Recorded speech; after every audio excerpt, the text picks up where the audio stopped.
Mr. President, I rise today to commemorate the National Day of Remembrance for murder victims, which occurs in just a few days on September the 25th. In 2007, the Congress passed a resolution designating the National Day of Remembrance and affirming two central truths. First, that the murder of a loved one is an exceptionally difficult and devastating experience for that family. And second, that support services are very important in helping victims' friends and families as they cope with the grief and loss. Today in Washington, we have family members who can attest to that devastation, the devastation of losing a loved one. They are mothers, grandmothers, sisters, and others, other parts of a family, each of whom have lost a loved one to violence. They come together to form, in this case, a Philadelphia-based violence prevention group called Mothers in Charge. I cannot imagine the pain that they've suffered, but the sad truth is their ranks grow every day in a country where just about 16,000 people are murdered each year, including over 600 just in Pennsylvania, according to the Centers for Disease Control and Prevention.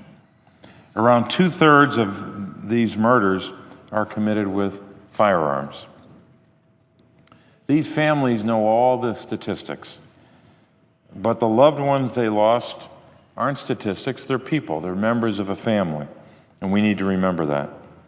I came to the floor last week to talk about a particularly violent day just in one city, Philadelphia, Pennsylvania, in which 10 people were shot on one day and 5 were killed.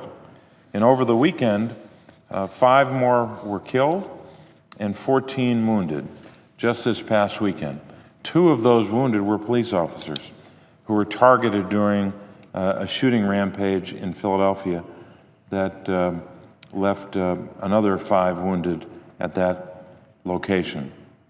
The families and friends of the victims, like those who are with us in Washington today, will never be the same because they lost someone unique and special, someone who was the subject of their love and their attention, someone whose future they invested in, believed in, and dreamed about until it was stolen away.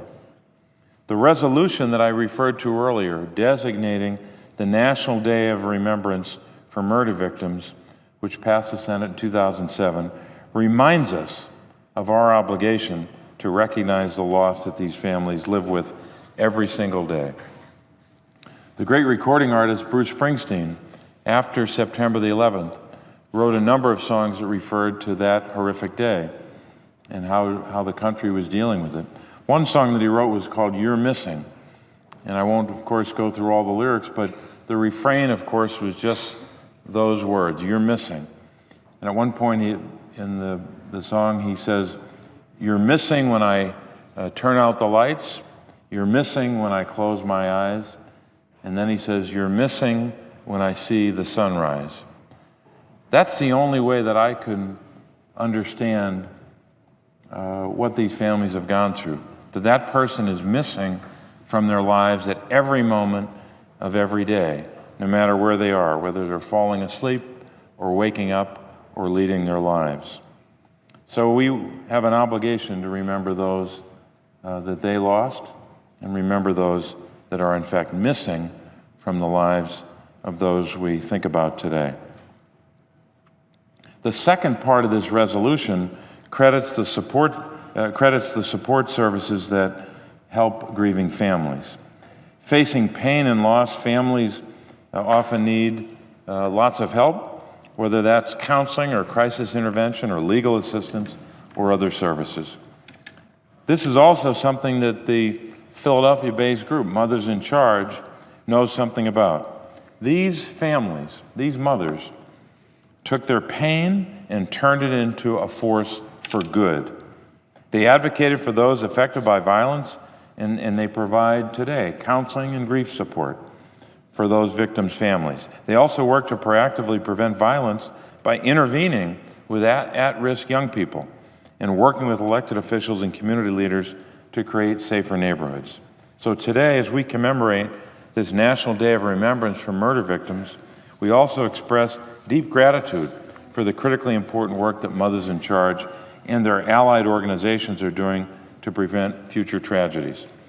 As we commemorate this National Day of Remembrance, we also must talk about the type of weapon that took so many lives in the first place and take lives every day: firearms. About 2/3 of those 16,000 annual murders are committed using firearms. Tragically, the executive director of Mothers in Charge, Dorothy Johnson Spite, who's here today in Washington, knows something about this. Her son, Dorothy's son, was shot and killed in a dispute over a parking space, a senseless murder of a good and innocent soul. There's no weapon as widely available and as dangerously lethal as a gun, of course. And if Dorothy's work has taught us anything, it's that when tragic murders occur, they're not an occasion for grief alone. They're also, I think, a call to action.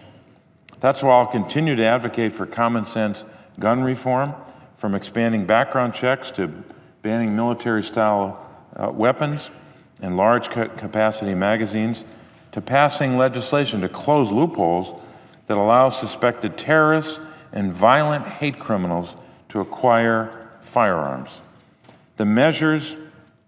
All these measures, I should say, will make us safer. As Dorothy has often said, gun violence is a public health crisis, with more than 33,000 people killed by the pull of a trigger each year in the United States of America. If we're to do our duty on behalf of our constituents, on behalf of hardworking members of Mothers in Charge, and the countless others who have lost a loved one to gun violence, as we approach the National Day of Remembrance, we must act to make our communities safer. Thank you, Mr. President, and I would yield the floor and note the absence of a quorum. The clerk will call the roll. Mr. Alexander.